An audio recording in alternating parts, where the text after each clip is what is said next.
Jones. And I say this many times, and I'll say it some more. Give me that lighter. You got it, Fred. Alex Jones, he's made some mistakes and some big ones, but he's also actually exposed some real shit, and he owns up to the mistakes he's made. They're not good. He doesn't think they're good. There's a thing about finding conspiracies everywhere that's not good for your brain. I really believe this. I think that if you go looking for those things and that's all you look for, and you look for them all the time, you can get real paranoid and real crazy. And then there's also a bunch of people that are trying to stop you from doing that because you do expose some crazy shit. Yeah. You know, he was talking about Epstein a long time ago. I know. A long time ago. He was saying there was a fucking island, and they take all these rich politicians and some celebrities, and they bang these kids. And I was like, come on. He was telling me this a long time ago.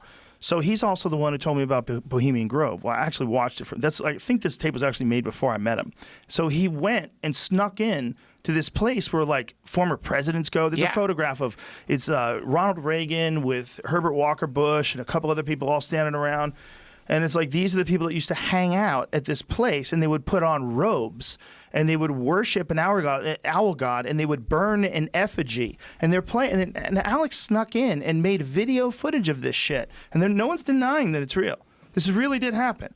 They're in with these bankers and former presidents, and they're dressed like druids. Yes. And some guy brings over something it's an effigy that's supposed to be a body, a wrapped up effigy. It's also a bunch of sticks in a blanket, but it's like shaped like a body. Yeah. And then they drop it on the fire, and they're all worshiping an owl god. Why is that bad? Imagine if you saw those, if that's what your business is, just finding those things. How crazy you think you get? First of all, wait. Then you add in vodka and head wounds. Wait, hold on, wait. Go to the vodka and head wounds part. What That's do you Alex mean? Jones.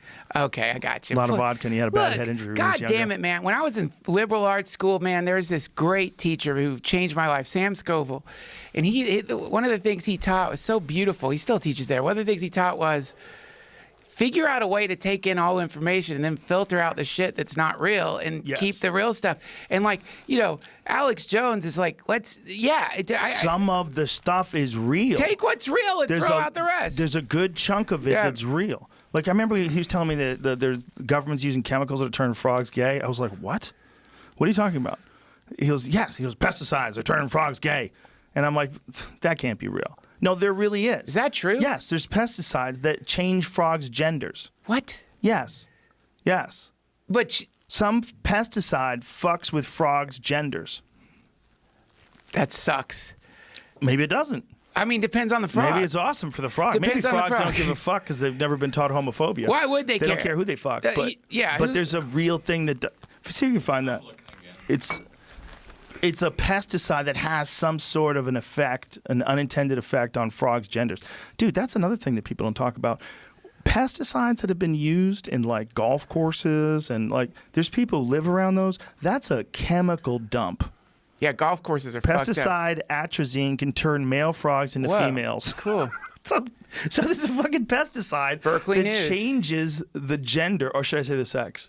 Is it the same thing? What? Sex and gender. Hey, I'm not getting sucked into that fucking black hole, Rogan. You can keep that shit to yourself. But hey, I'll get sucked into another black hole. Isn't that crazy, though? Well, yeah. Okay, Before we get into that stuff, I want to say this real quick. Okay. Is that camera on me? Friends at the Bohemian Grove. Future friends, I should say. I just want you to know, I don't know much about you. I know Alex Jones, probably on vodka drinks. I don't think he was then. I think he was sober. He started drinking after all this. Please don't fuck this up for me. Sorry. So you got an infiltrator. Look, I went to a summer camp. We had bonfires. We wore robes. I mean, not like maybe what you do. I just want to say, hey, come on. Invite me, please. I won't tell anybody anything. I've heard you guys are pretty awesome. Actually, what I've heard is the idea was to get a bunch of hardcore neocons together and then mix some artists in the hopes that, like, having like brushing shoulders with artists would in some way, shape, or form loosen some people up a little bit. And I've also heard you have a tram that connects campsites there to other campsites, meaning you just get in the tram and suddenly you're hanging out with Dick Cheney. Listen, I won't tell anybody. I got a podcast. I won't even tell Joe. Let me in. I'll worship Moloch. I won't worship Moloch if it means hurting people. But I don't understand why people are upset about fucking. By the way, that's like that fucking Jesus video. Christ. What's wrong with worshiping? Nothing. This is You're the getting thing. so excited. This is the thing that I get confused about here. Okay. It's like in our country, we've got people who are Christian. Yes. And that's a beautiful thing. And I do love Jesus. I was reading the book of Mark today regarding the parable of the sower. But that being said, I don't think it's fair necessarily to tell people they can't worship an owl or burn an effigy in front of an owl in some kind of symbolic magical ritual that represents the disintegration of your negative energy or whatever it may be. I really don't know. But to me, that's the other problem that's happening right now is like superstition is running rampant. I'm friends with lots of witches. I know a few Satanists, and I know a few people who are into the occult. And I don't know a single one of them that would tolerate child abuse. I don't know a single one that wouldn't kill somebody. Some of them would kill people if they thought they were hurting kids, and make it so that nobody found the body. Some of the Satanists I know, they would kill someone probably. I don't know for sure. I'm not trying to throw any Satanists under the bus, but I'm just saying like this idea that we can't have alternate pagan religions in our country without immediately being associated with human sacrifice or child abuse, I think that goes against the American spirit. It's like, look, because people don't want to subscribe to your particular, like, very popular global religion doesn't necessarily implicate them in, like, something that is truly a horror, which is human trafficking. Right. So to me, this is the problem. Is like, man, we got to be a little bit more nuanced in our in our conceptualization of these people. Again, I don't know what's going on at the fucking Bohemian Grove, but from what I've heard, it's basically a summer camp for billionaires where they try to get artists in there to like loosen them up a little bit. That's what I've heard. I could be wrong. Who told you this? Is this? I honestly can't fucking say. Interesting. Look, man, I don't know, and I know. And Have you seen the video of Bohemian Grove? Have you seen it? The ritual in front of the owl god. You've seen it? Yeah, dude, come with me to Burning Man. And you will see that every 50 feet. Look, I don't think it's that big of a deal. I really don't.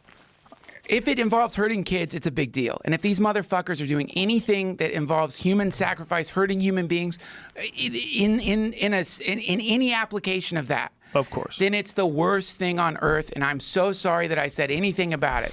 But I don't think that's what this is. I mean, obviously, what we're seeing is not that. We don't know what else happens. But what you're seeing is them burning sticks in front of this owl god. And it's like this crazy speech they're giving while it's going on. It's really weird. Hey, can we hear some of it, the speech? I don't know where the speech is in the video. I found another video where they like stabilize the footage. It's like but I mean, before this, nobody really believed that. Listen to and all the winds they carry with thy ducks. Hail, fellowship's eternal flame. Once again, midsummer sets us free. And now they're lighting the effigy on fire, and everybody's cheering. It looks fun. Stanley Kubrick had this quote once to Nicole Kidman, I think it was, when they were working on Eyes Wide Shut. See if you can find what she said about the elites that he had said. I know I saved it. I can find it if I have a chance to look at my laptop. But it was something about him, talking about the powers that run the world and that they all have something on each other, and that's how they all can stay together. They all compromise each other. That's what Skull and Bones was about. Like, that's what all that stuff's about. So he had a much more concise quote on that. But when you see something like that, you go, well, maybe it's like fun that they do it, that nobody knows they do it. You know what I'm saying? Yeah. Like maybe it's like one of those rituals where you get together, your dad thinks it's hilarious, and you both put your hoods on, you go out there and you burn the owl, or you burn the sticks in front of the owl. And what's fun is that you're not supposed to be doing it, and it's a secret, but nothing really is happening. That's also on the table.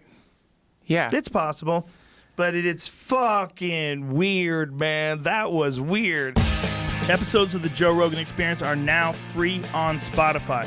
That's right.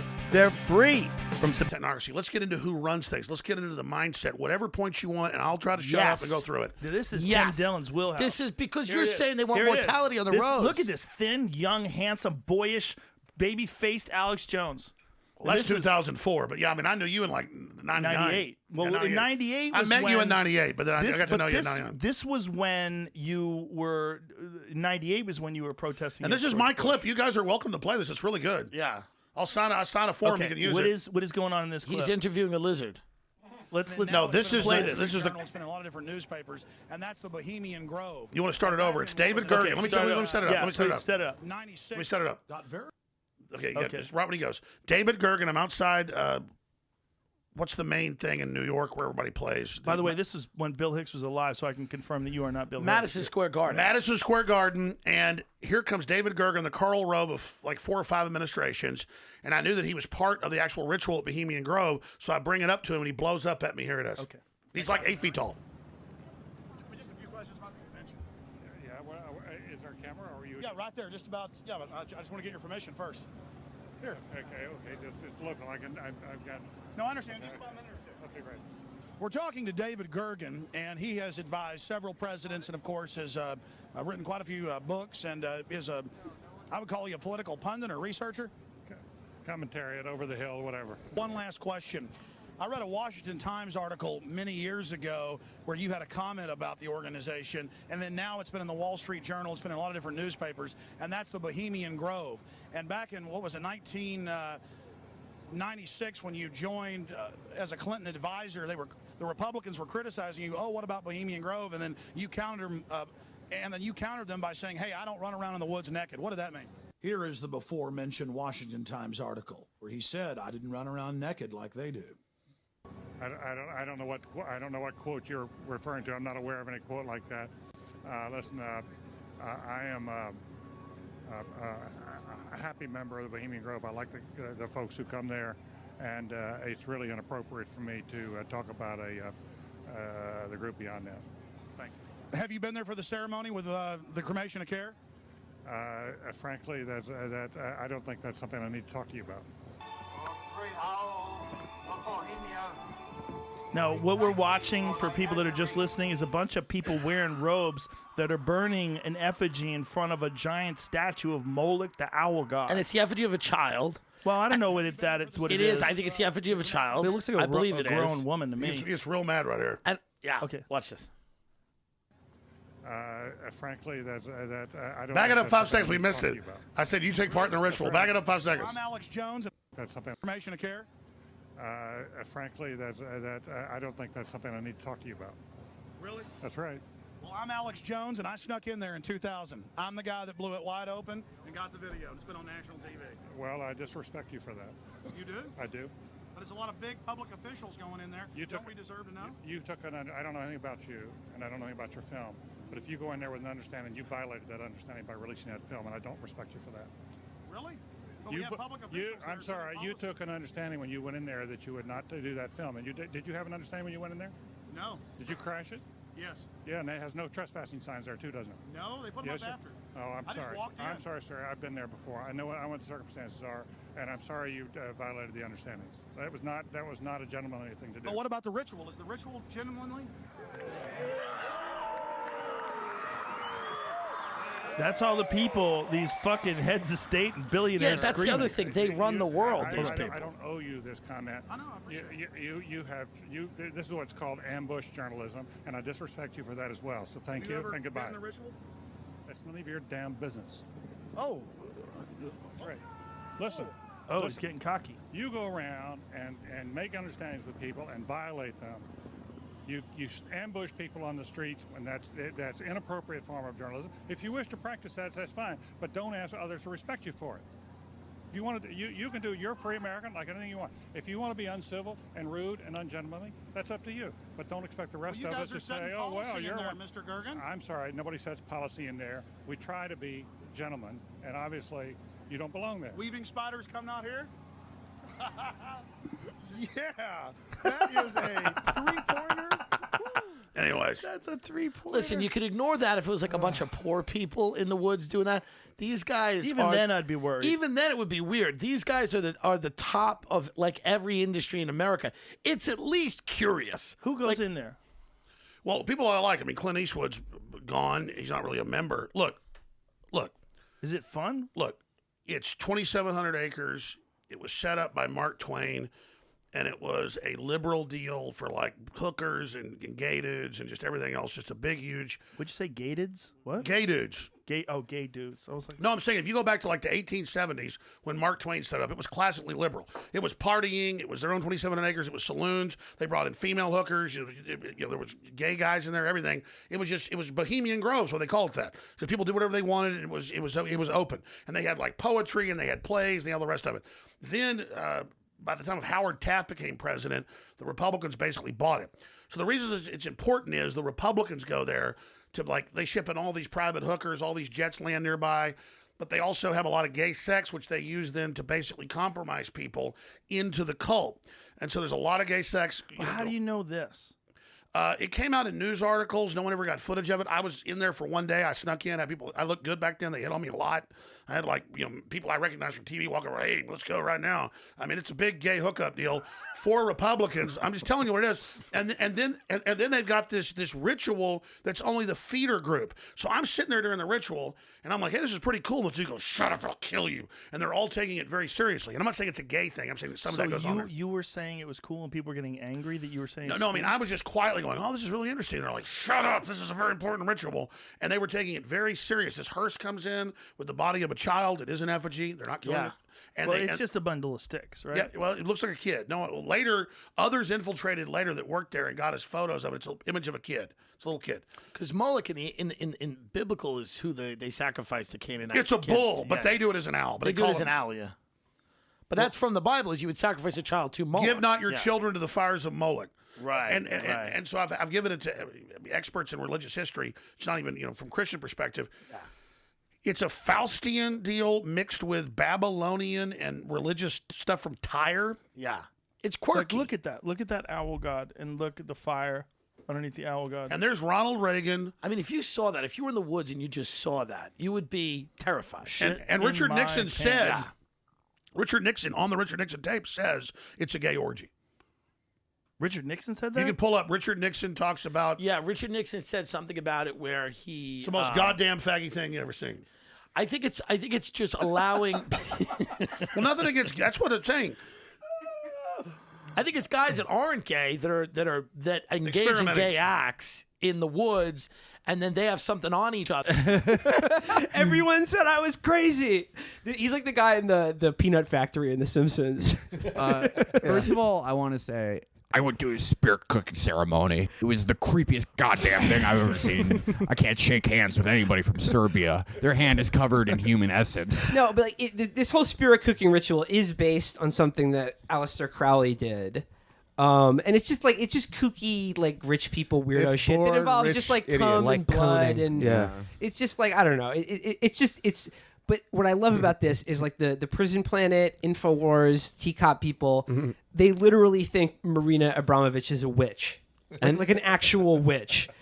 And if you saw this, my favorite... In bed with a goblin. Goblin vomit. Yeah. John Podesta, Hillary's like top advisor, the innermost of the inner circle, is literally going to a seance where they eat cum cookies and commune with the devil.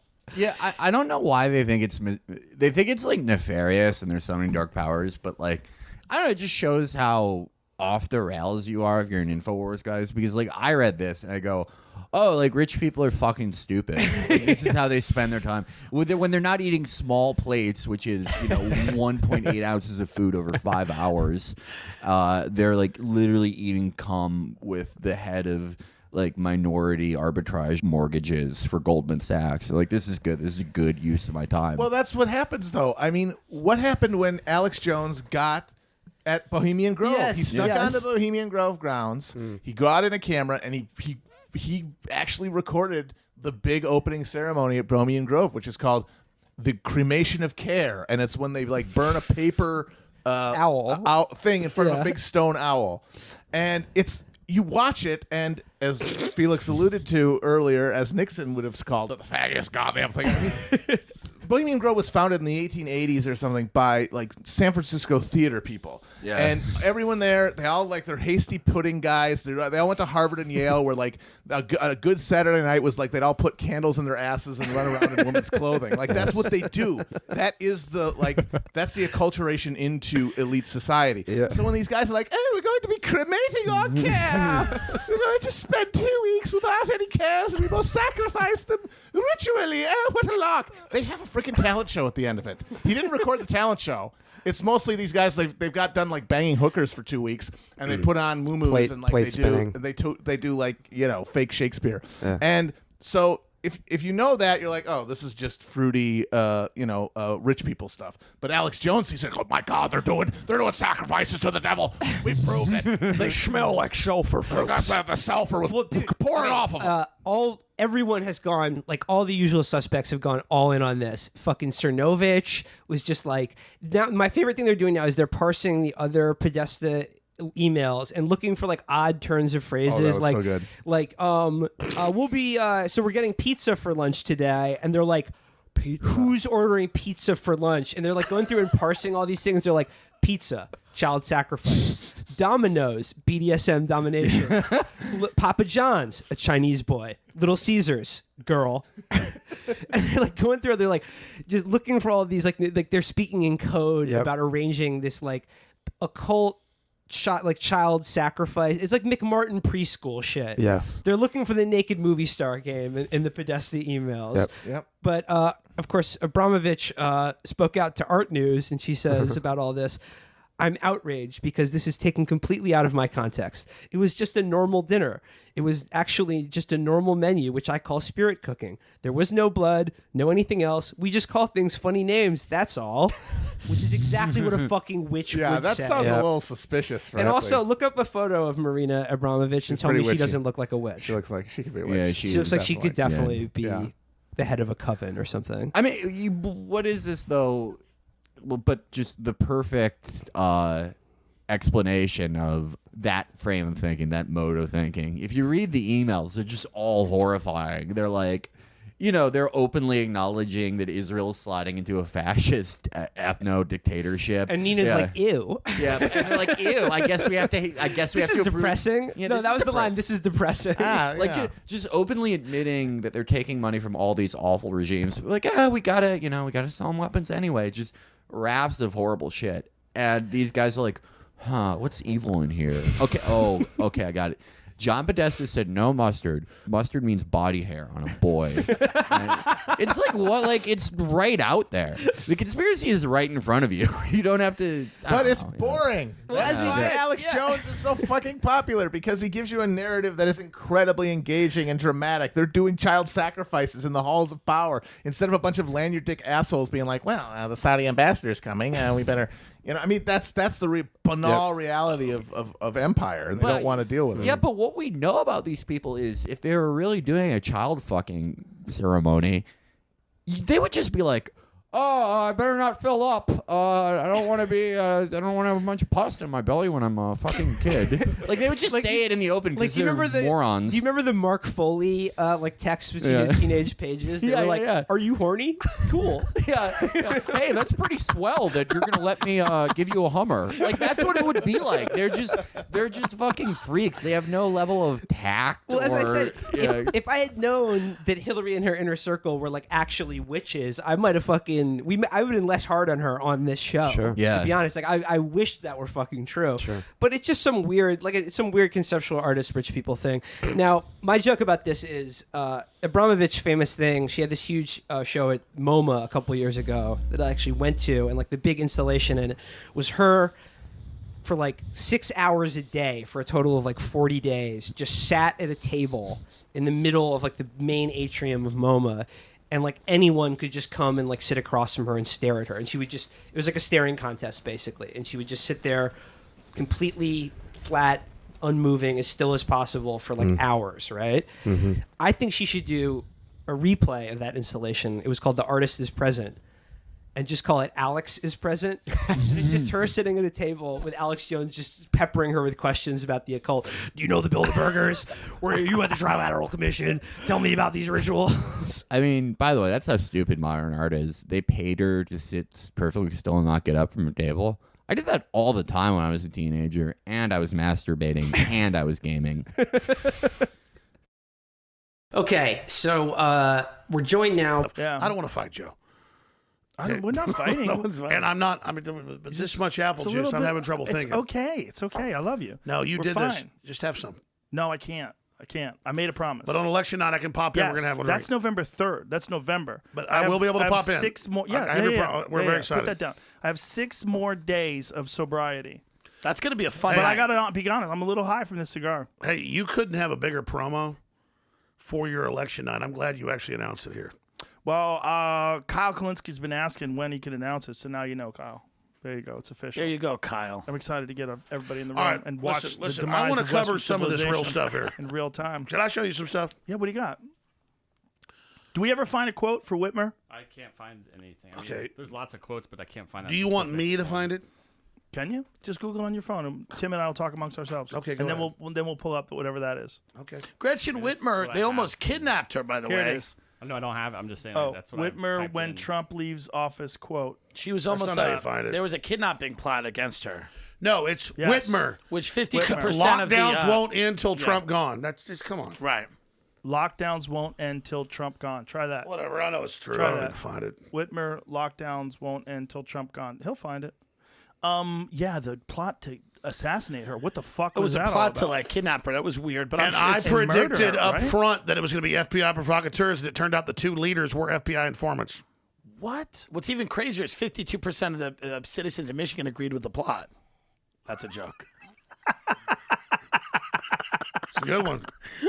They're gonna edit that part where you say that's a joke. Joe Rogan's guest calls for kidnapping. This is outrageous. This Deplatform. is central control. When I went on Alex's show, Alex goes, Snopes always goes and finds like jokes he makes, and they go, correction, Hillary Clinton is not an Oompa Loompa. Did you guys see that Brett Weinstein? Central control. When I went on Alex's show, Alex goes, Snopes always goes and finds like jokes he makes, and they go, correction, Hillary Clinton is not an Oompa Loompa. Did you guys see that Brett Weinstein's Unity 2020 account was also banned from My Twitter? producer just told me that. It Yeah. was, his Unity 2020 account which was calling for a third party, was calling for unity between people on the right and the left to get together and have conversations and perhaps even have an alternative candidate. That's outrageous. Well, he's a fucking scholar, and he's a guy who became famous because he was a professor at Evergreen University, and the leftists took over the college. When they said we're going to shut it down and whites can't come one day a month. Yeah.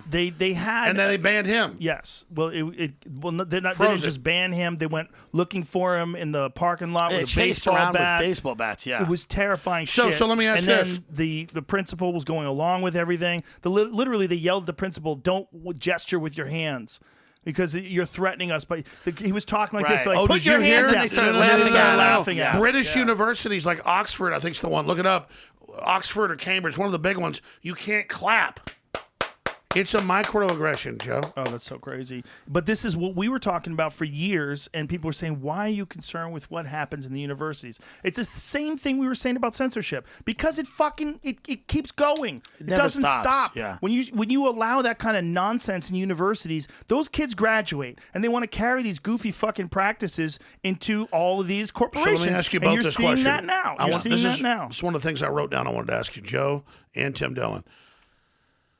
What happens? Where do they stop? Because they're going to keep running until they hit opposition, which is starting to happen. How far does it go? I was hoping there was going to be some sort of a federal regulation. I was hoping that Trump was going to step in and they were going to amend the First Amendment to include social media. Because I think what you're seeing now, the argument that these are just private corporations. I don't think that argument is valid anymore because the impact that they have, the significance of being able to speak or not being able to speak has massive implications on our election. We see this with the New York Post being election censored. meddling. We see it with the New York Post being censored with this Hunter Biden story. Whether you agree with the story being leaked or not, the fact that the New York fucking Post which is a legitimate newspaper, as outrageous as they are, and the fact that the fucking White House press secretary gets banned from Twitter for tweeting that link. That's very dangerous. This is crazy. I mean, I think sadly, it leads to violence, because if you take everybody's ability to communicate away, there's nothing left to do but commit acts of violence. And by the way, that's a Kennedy quote. Those that make peaceful revolution. Jamie found something. Right, this is as close as I could get to what he's asking for to be found. Okay,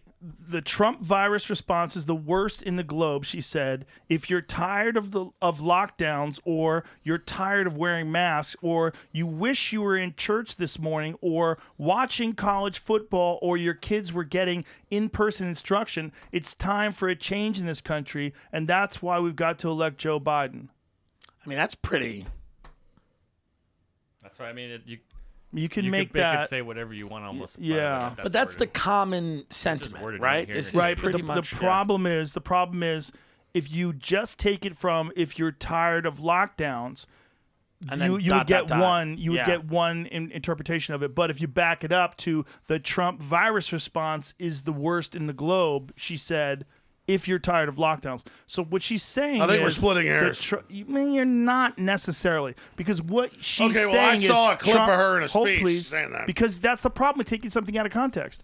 What she's saying is... He's a wonderful person. Trump's done... No, I'm not saying that. What she's saying is that Trump has done such a shitty job. That's the reason why we're locked down. You can't go to church. I get it. The headline was... I don't know if that's true, though. I think when you've got a contagious disease, you got people flying in from Europe and China and all these other countries that are expressing... You're going to have spread. I mean, this is a fucking insanely contagious disease. Listen, Joe, one of my favorite parts of your show is when you ask Jamie for something and the light turns on when you're looking at it. Let me ask you this. You're into numerology. How hammered are you right now on scale 1 to 10? Not at all. We're into numerology. This is when it gets good. You better. Okay. Let's talk. Just be nice to me, Joe. I am being nice to you. You got me here. I know you are. Let's get serious. Everybody wants to hear what I actually have to say. Okay. Numerology. What was the question? You had me on 9/11. Yes. 1255. Now 1555. Yeah. Don't connect the dots. Just I'm in town. It's random. Well, you told me you picked 9/11 on purpose. Yeah, that was on purpose. Okay. Yeah, it was just fun. But this there's nothing bad. But this is. See, do you understand how this quote? You could interpret that in a different way. Like I think the what she's entire saying Democratic is that, Party strategy I understand. is to say Trump is to blame for COVID and to say saying, the economy shut down till you get them elected. I don't think that's what she's saying. They're all saying. I understand. Joe Biden's like, we're going to way. end this COVID by endless lockdowns once Trump's out. If you want to go back to normal, do this. And their own listen. This is a end of civilization event. The Rockefellers and others put out Operation Lockstep. They're never going to stop this. They're going to have COVID tracking. They're going to have checkpoints. They're going to have apps on your phone. So how do we stop this? What Trump came out and did and said, we cannot defeat this with vaccines and with COVID tracking, with shutdowns. It's going to have to be with herd immunity, which is what the scientists actually brought articles. Why can't we beat it with what he beat it with? He's 74 and he eats French fries every day. This motherfucker kicked it in 4 days. That's what I'm That's telling supposed you. to be a death sentence Joe, for old if people. you've got vitamin D, vitamin C, and zinc, it's very hard to get to die Okay, from but this. clearly he's got more than vitamin D, vitamin C, and zinc. He's got a bunch of medical treatments, right? Well, he was given Regeneron. He was given things that are expensive and probably not widely available. But wait a minute. Jamie tested positive. He's right over there a day later. Jamie's young. The first person outside, that the first person outside of me to get a look at geometric unity was Jeffrey Epstein. How did he know I was working on this? I don't know. So your ideas that formed geometric unity was something that his eyes has seen? I was pushed to talk to Jeffrey Epstein as one of the only people who could help me.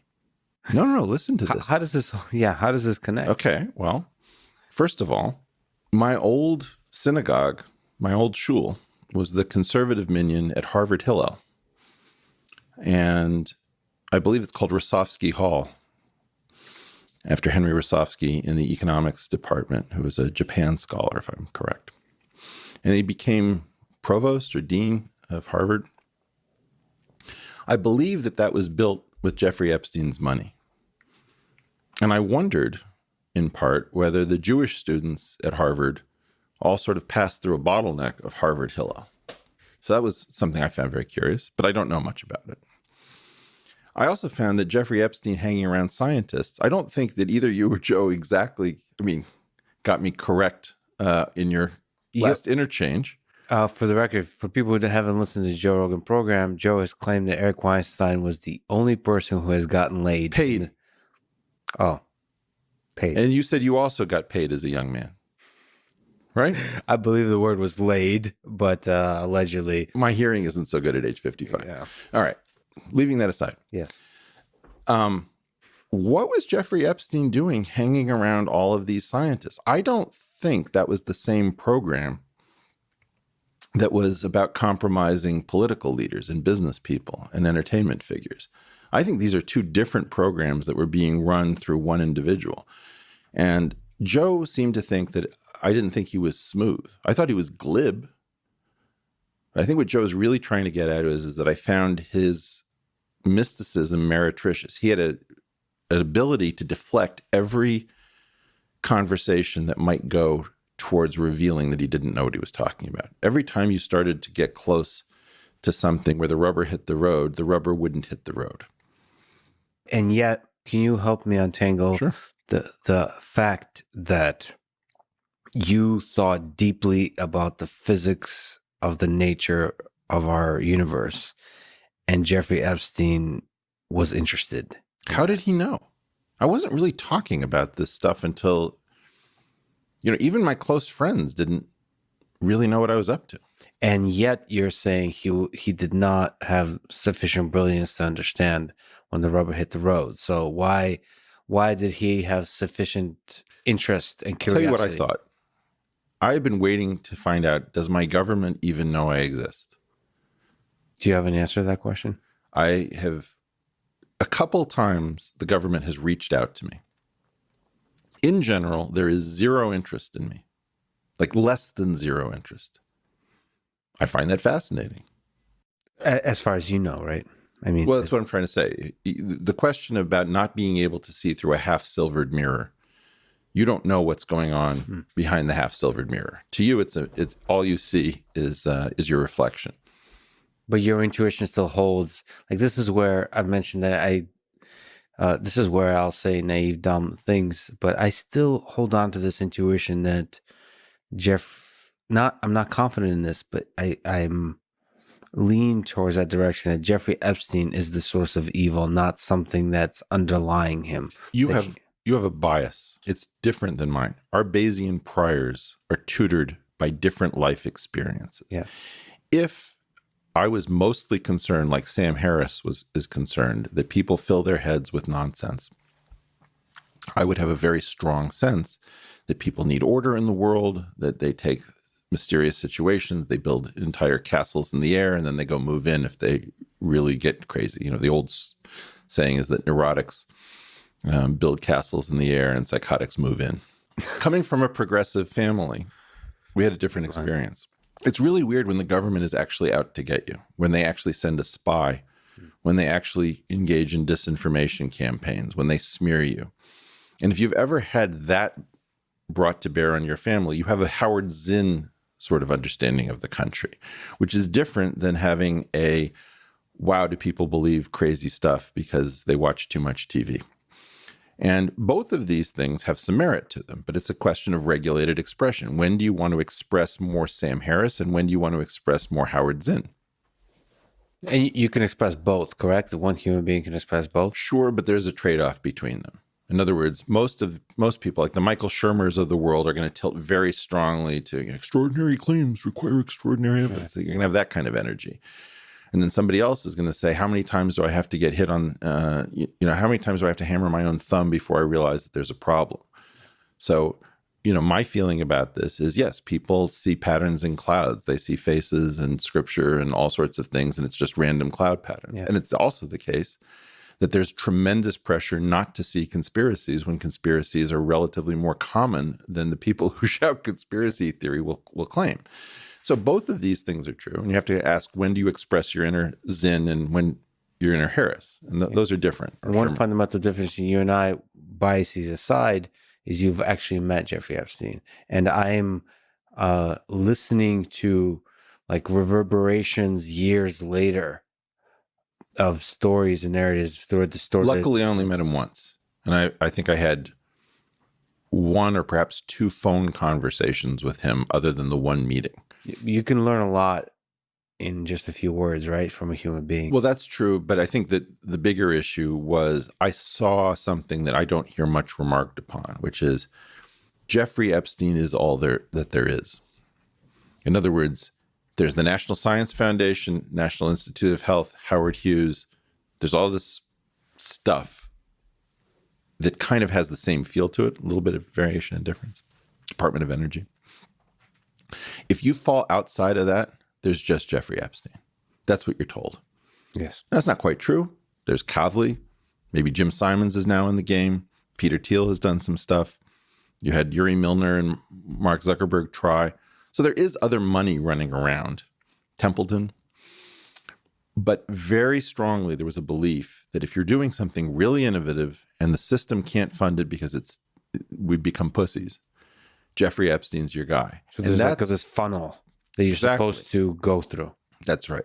And the idea is that you get called to the great man's house and, the sort of lubricious version of Ralph Lauren, takes you in and asks you bizarre questions. And maybe he has an island, maybe he has a plane. And, when you're starved,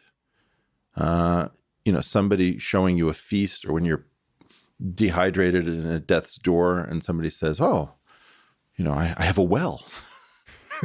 That's what it is. And so the thought is, wow, can somebody get some effing money into the science system so that we don't have super creeps trying to learn all of our secrets ahead of time? WTF? What is your problem with transparency and taxpayer dollars? Just all of you wouldn't have a country. You'd be speaking German. So essentially, you believe that human beings would not be able to, when the money is lacking in the system, like in research. We produce public goods. You and I are meant to produce public goods. Now, I sell athletic greens, and I sell Theragun, and I sell Unagi scooters, and Chili Pad. I gotta be honest, I love these products, but I didn't get into this game for the purpose of selling. I'm trying to figure out, how do you have an FU lifestyle?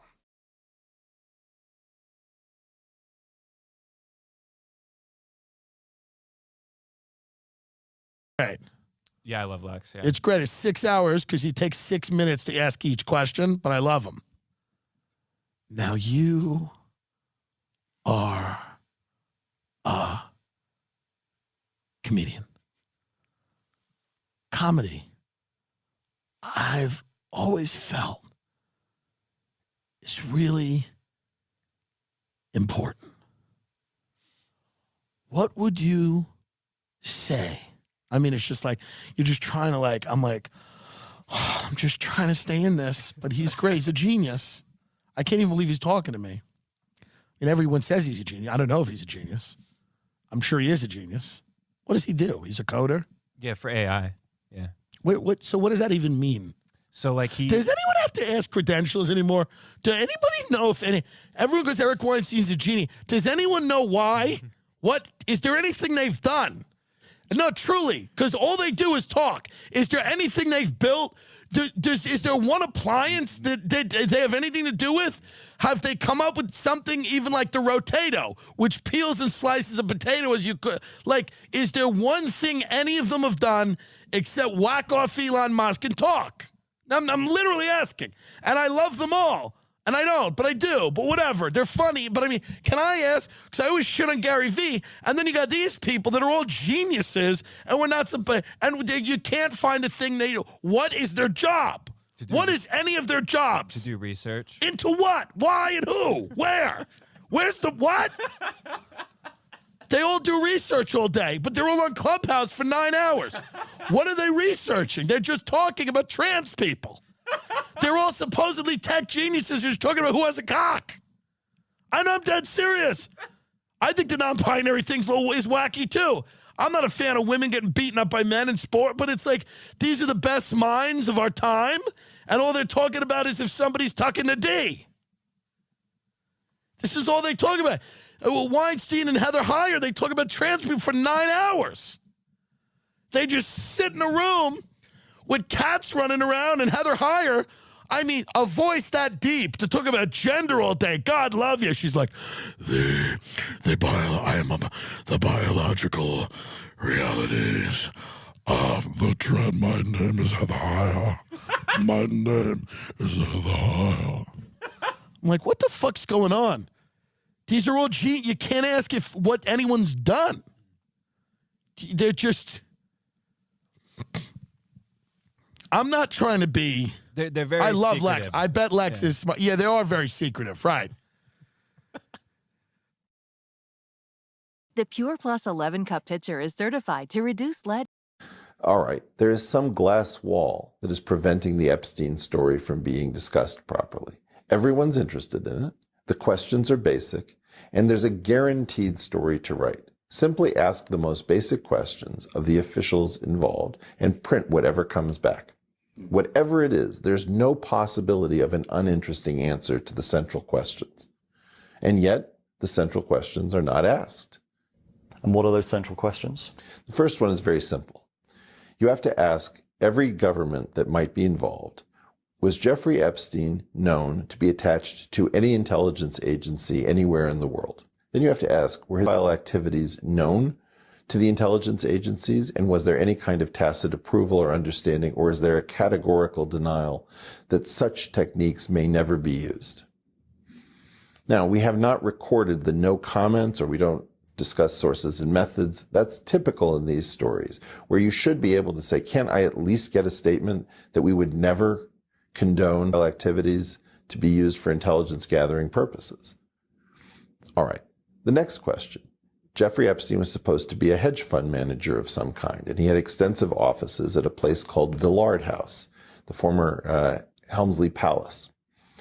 This trophy building is a place that I myself dropped off materials for Jeffrey Epstein to review in connection to a hedge fund matter. What I want to know is, where are the trading records from Villard House? It would be almost impossible to go back in time and fake trading records for a billion-dollar-plus hedge fund. And yet nobody seems to have ever recorded a trade with Jeffrey Epstein. We don't know where he did prime brokerage. There are no financial records that explain his fortune. Are those publicly available, or should those be publicly available? I don't even care about that. Where are the records? If there are no records, I mean, presumably this person paid taxes. Presumably this person had to make SEC filings. I don't know.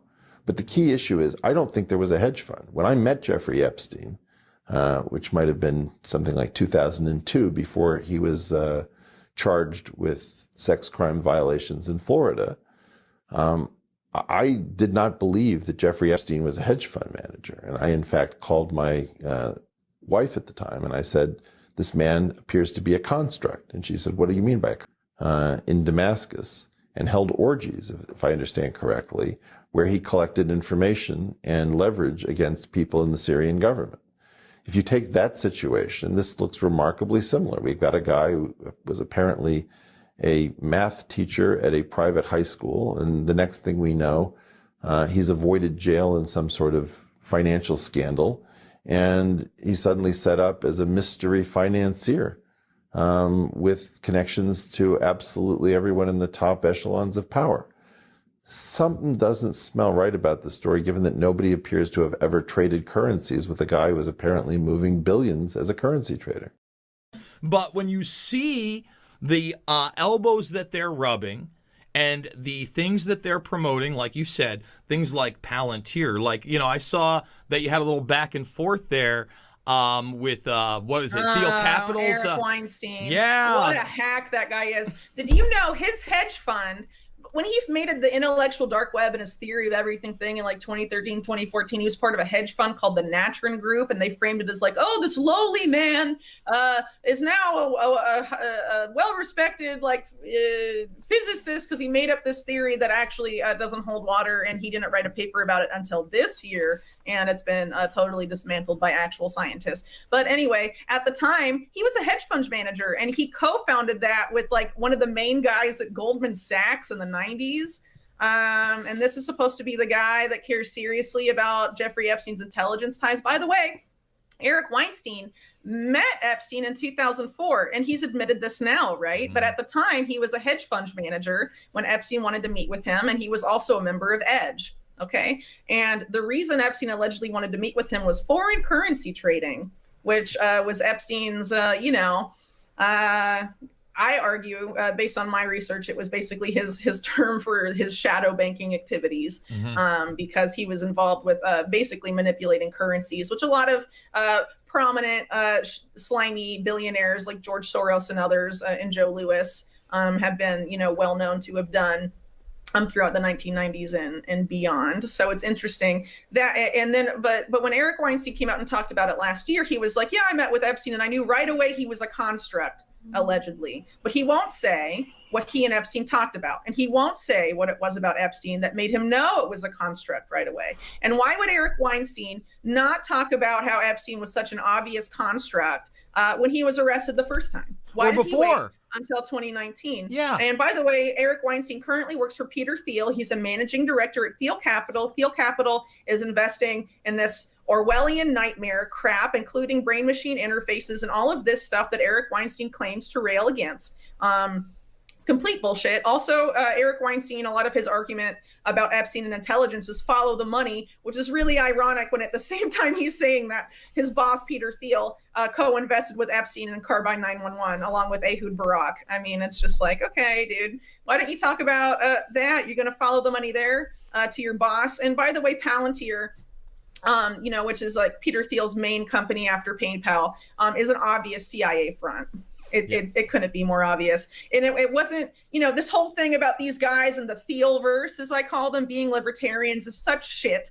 They are rebranded neocons. Literally the person who helped Peter Thiel set Palantir up was Richard Pearl. Oh, what was it? The Prince of Darkness himself, right? Richard Pearl? Yeah.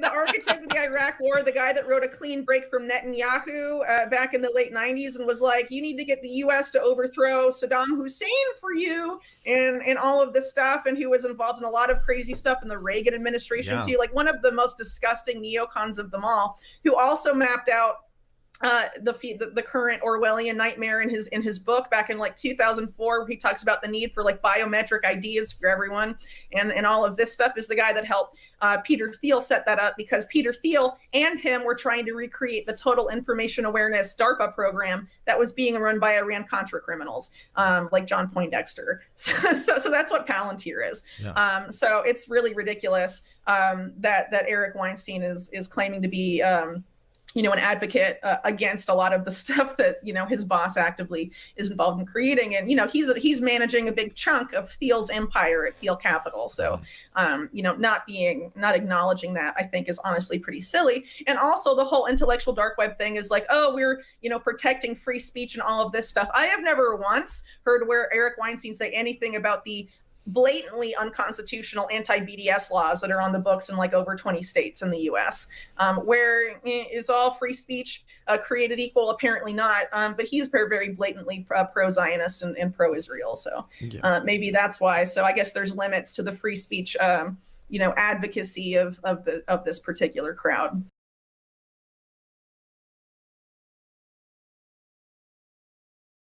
I would like to to frame this reading series as, in my opinion, the most British thing ever written. It is, of course, Rachel Johnson, the sister of PM Boris, writing in The Spectator, "It's hard not to pity Ghislaine Maxwell. We met briefly at Oxford." Mm-hmm. Absolutely.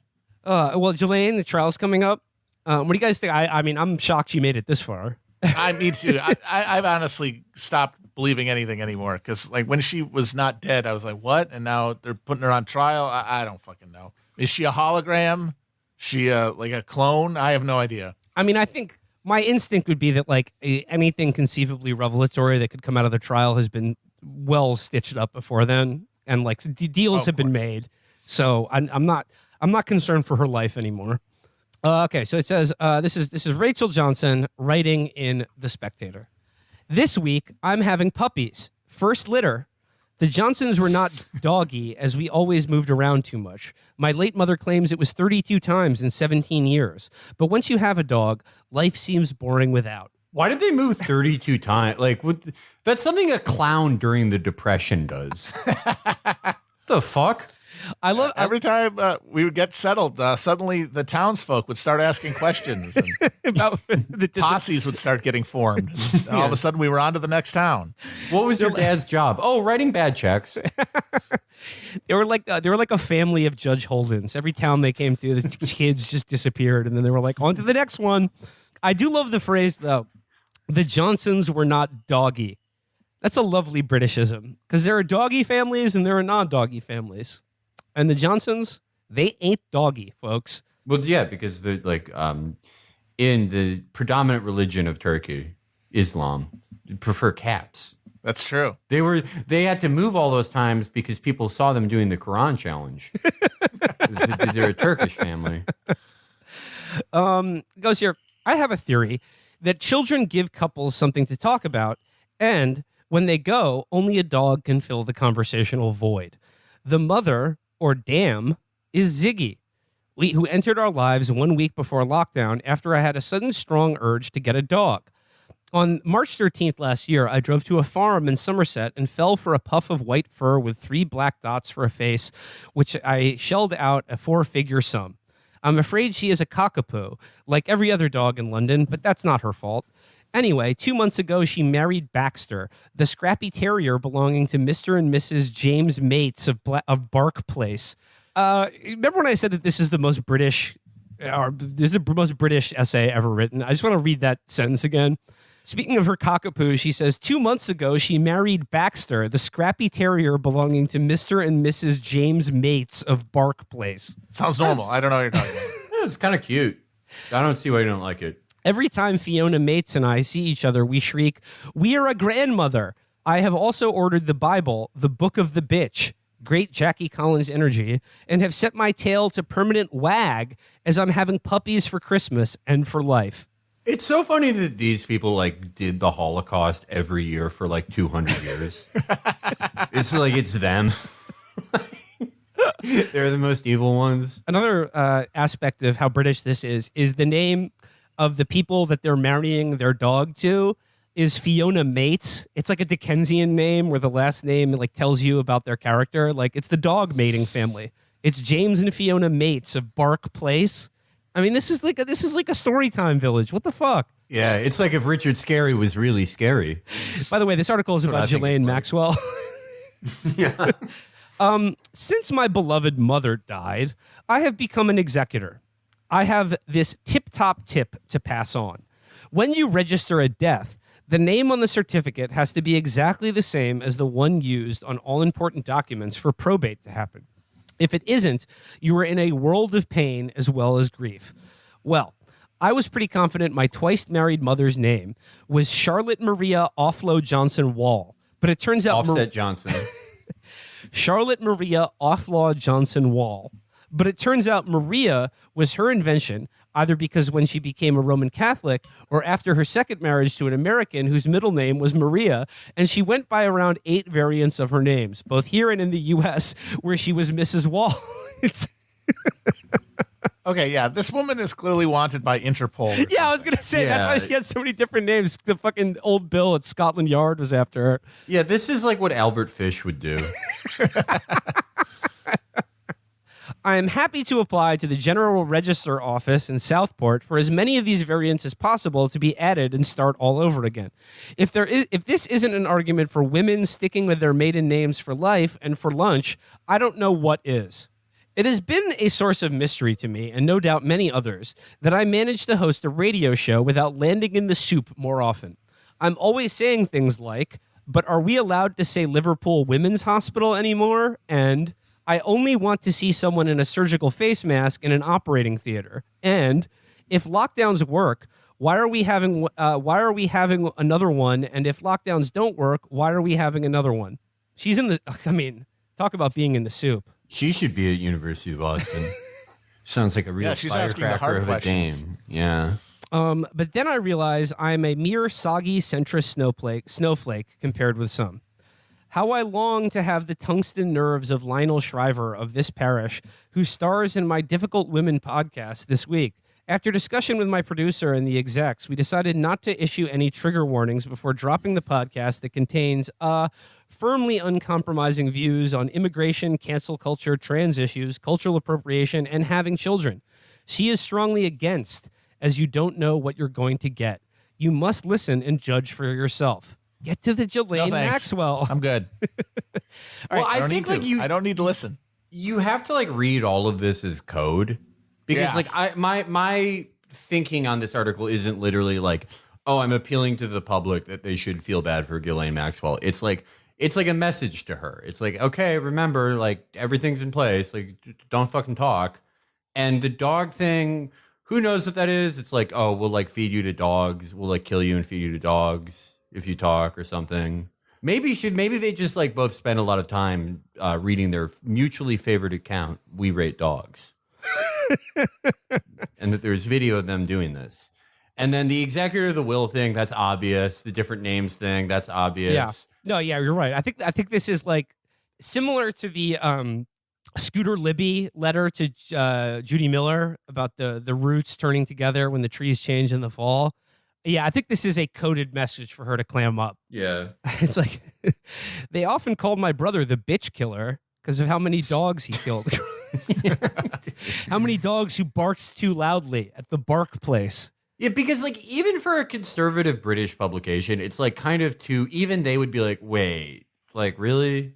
Are we really just like going to like straight up be like, appeal to the normal reader, just anyone who sees this, like, oh, I like feel bad for her. And also the whole thing about how the things I say on my podcast will land me in the soup.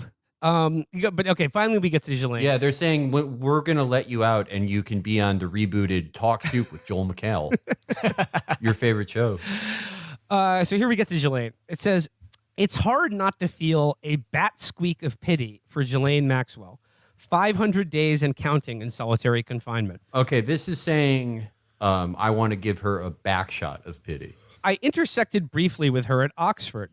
As a fresher, I wandered into the Balliol JCR one day in search of its subsidized breakfast granola and Nescafe offering and found a shiny glamazon with naughty eyes holding court astride a table, a high-heeled boot resting on my brother Boris's thigh.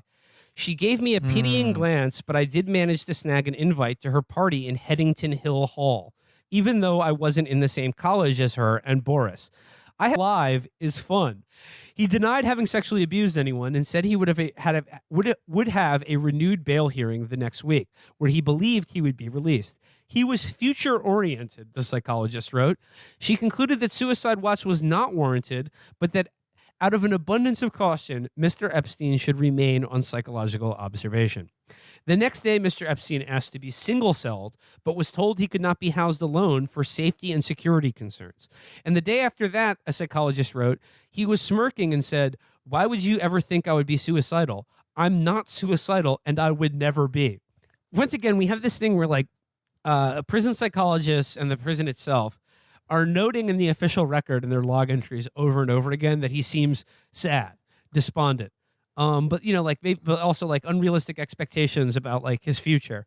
And then Epstein, knowing who he is and what he probably knew, made very sure to say to his jailers and psychologists over and over again that I'm not suicidal and I love being alive. Life fucking rocks, dude. It's my favorite.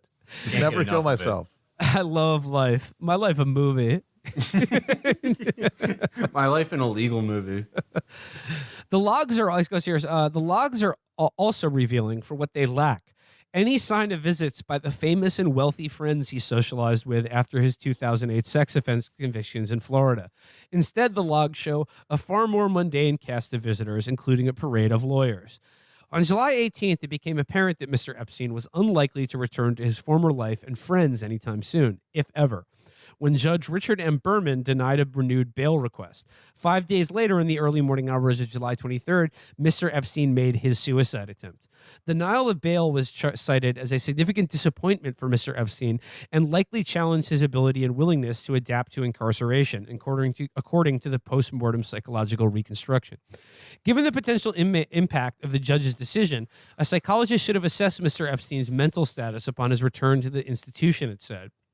He was removed from suicide watch after about 31 hours, according to the documents, and again placed on psychological observation. Did they talk about that psycho? Yeah, when did that guy try to kill him? Yeah. Yeah, that's the suicide attempt they're talking about. Yeah. That guy. Yeah. No, that's what I was saying. Like, and it's very unclear in this article. They're like the first suicide attempt that didn't work, and then he was like not placed on suicide watch after that.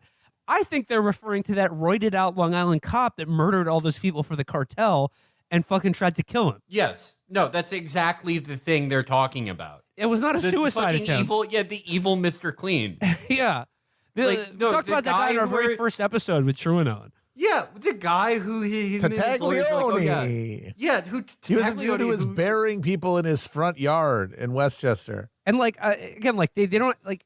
There's not a lot of details about this first suicide attempt, other than that he was taken off suicide watch. Yeah. He goes, in conversations with people from psychological services over the next week, Mr. Epstein repeatedly denied having suicidal thoughts. He smiled and cracked jokes. He told them he was Jewish and suicide was against his religion. Felix's theory is being further buttressed by the documents here. I will be the new Frank Church. I will be the senator from New York. He also reiterated complaints about the running toilet in his cell, which left him feeling agitated for hours. He said he sat in the corner and held his ears, a psychologist wrote. Mr. Epstein speculated that he might have autism, noting that Dustin Hoffman's autistic character in Rain Man had an aversion to noise. Gotta call Wexner. Gotta call Wexner. Got 330 Wexner. That's when the inmate notes get more specific. Yeah, he talked to me about Beyblade for 6 hours. Knew the name of every Bionicle. Some within the justice system voiced concerns about his mental state. Federal marshals who had escorted him to a July 31st court hearing returned with a prisoner custody alert notice, which said Mr. Epstein might have suicidal tendencies. It turns out he was just wearing a T-shirt of his favorite band, Suicidal Tendencies. All I want is a Pepsi, and shit wasn't given to me. This prompted another suicide risk assessment by a psychologist. Mr. Epstein again denied having suicidal thoughts. The psychologist was persuaded, according to the documents, writing that a suicide watch was not warranted. He stated he lives for and plans to finish this case and go back to his normal life, the psychologist wrote. Among the documents obtained by the Times was an undated sign on an orange paper that read, "Mandatory rounds must be conducted every 30 minutes on Epstein, prisoner number 76318-054, as per God, G-O-D." The word mandatory was misspelled and underlined in pen, and the question mark was written after it. The records offered no explanation of the sign, and Bureau officials declined to answer questions about it. Epstein, as per God. Exclamation point, exclamation point, exclamation point. Mandatory misspelled. This is like the Lionel Hutz card. No, money down. Okay, so I guess the last day. When he arrived back in the SHU on July 30th, Mr. Epstein was given a cellmate, Ephraim Reyes, a prisoner who was assisting the government in a drug distribution conspiracy case. Mr. Epstein complained that the man's talking kept him awake at night. That all changed on August 9th when Mr. Reyes was transferred out of the jail and the staff was alerted that Mr. Epstein would need a new cellmate. We know what's coming. I mean, he got a new cellmate, that's for sure. Yeah. The same day, the day before Mr. Epstein died, as he huddled with his lawyers in a conference room, a federal appeals court unsealed about 2,000 pages of previously confidential documents in a defamation lawsuit against Ghislaine Maxwell, his longtime associate and former girlfriend. Ms. Maxwell, who was charged last year with sex trafficking and other offenses, faces trial this month in Manhattan. The materials revealed highly disturbing details at Mr. Epstein's alleged sex trafficking ring, including graphic depositions, police reports, and an Amazon receipt for books like Training with Ms. Abernathy, a workbook for erotic slaves and their owners. Officials later surmised in the psychological reconstruction that the document release worsened his mental state, further eroding his previously enjoyed elevated status and potentially implicating some of his associates. I mean, I don't buy this. He's been booked for sex trafficking charges in prison, and I don't think his status could erode any further at that point. However, the note about implicating potential some of his associates is interesting to me. That evening, according to the reconstruction, a unit manager at the detention center helped Mr. Epstein make a social phone call. Again, like, are you allowed to make I mean, I guess you are allowed phone time in prison, but like, I don't know. This just seems like he's just asking people, hey, can I make a phone call? And they're like, sure. It's like, it's fucking like. So Bill Gates is bad. He's not what he appears to be because he looks like a nerd, right? So that's like when they have Chris Hayes and Rachel Maddow on MSNBC, these white nerds. You don't think they'd lie to you? They're white and they're nerds. And Rachel Maddow's a homosexual. They don't lie. Nerds are big liars. Nerds are just as despicable as anybody. And want to prove it? So here is Judy Woodruff. Judy Woodruff is interviewing Bill Gates. Now, Bill Gates funds the NewsHour. He funds their medical reporting. Could you look that up? I think they do. You don't have to stay there. We're going to look it up, but I'm going to double check on that. I'm almost 1,000% sure that he funds the NewsHour's medical reporting.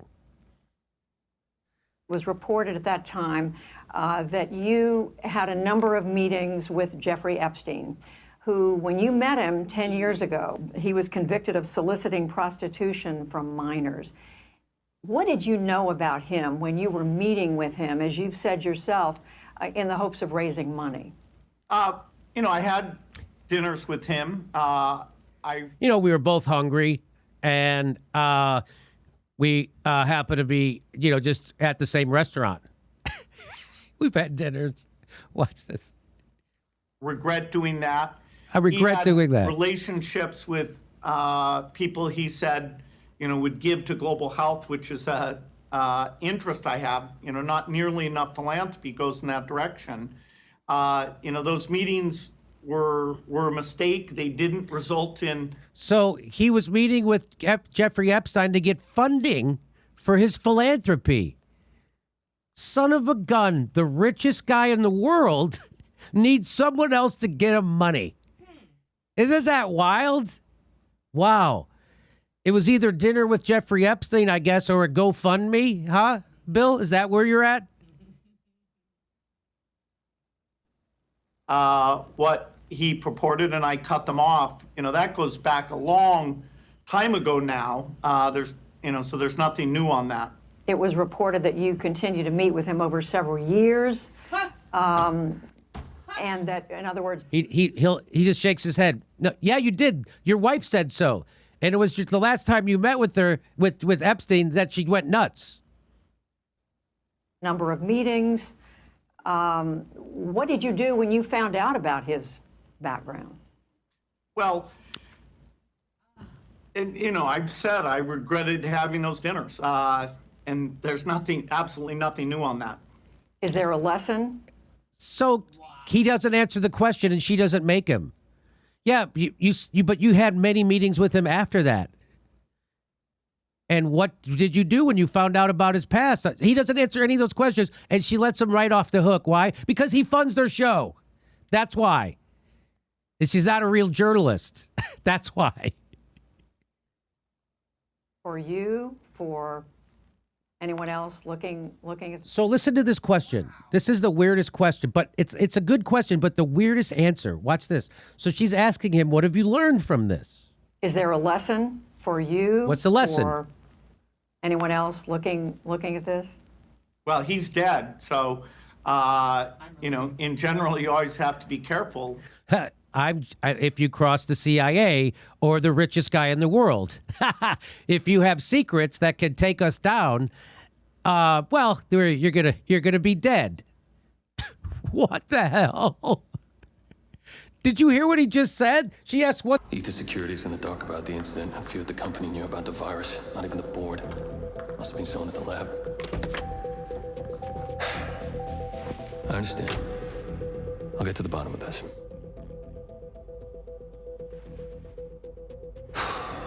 Boss is unhappy. I followed you from Italy. I guess when you're invisible, you stop looking over your shoulder. You did this. Iago exposed you. ICA did the heavy lifting. I just pulled some strings.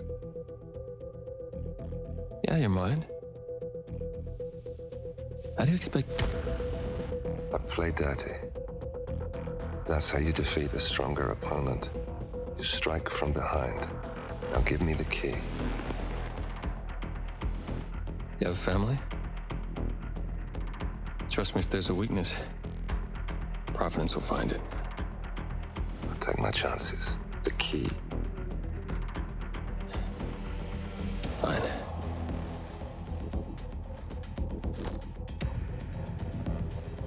Won't do you much good. It's funny. Cobb said the same thing.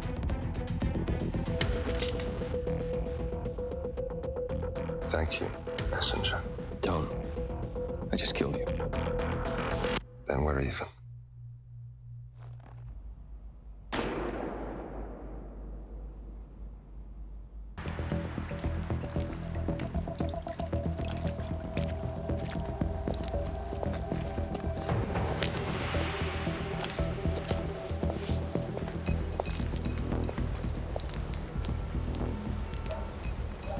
How was Moscow? Kamarov is gone. I set him up as a Langley spy. It's quite the scandal at the FSB. His death will not be investigated. Your turn. Very well. The secrets of the global elite. 5 years of work. Everything we've collected. This thing makes WikiLeaks look like a gossip rag. The pen beats the sword, huh? I have found that whoever wields the sword decides who holds the pen.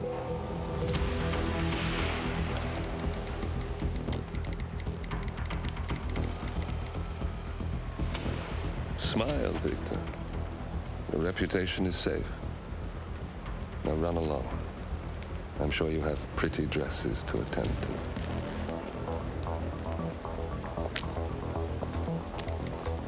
Victor, good luck with the show. I have a feeling it's going to be the one you'll be remembered for.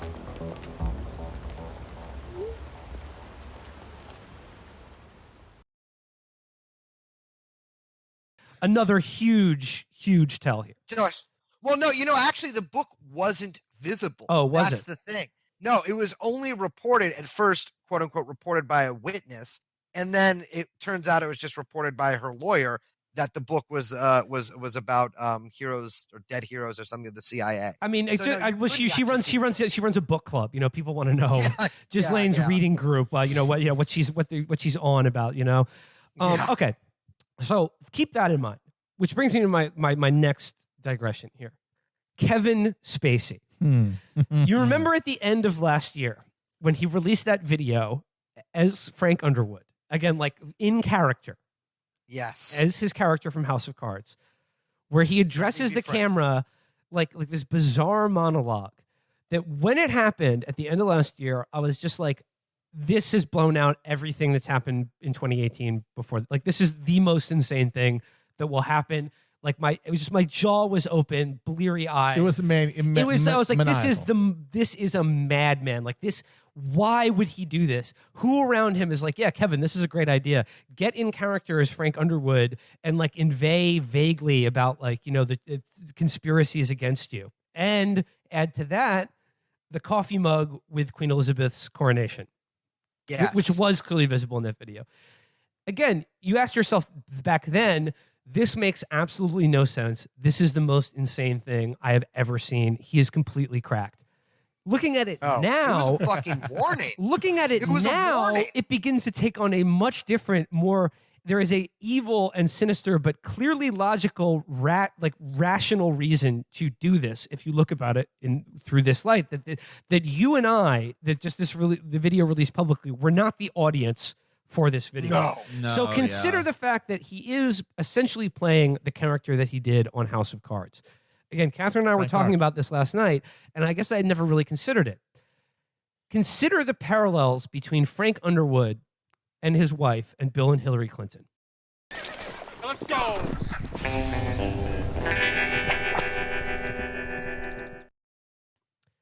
Frank Underwood is a Southern Democrat who sort of governs from the center right of his party, who is sort of this like, you know, covetous of power and this kind of Machiavellian political figure.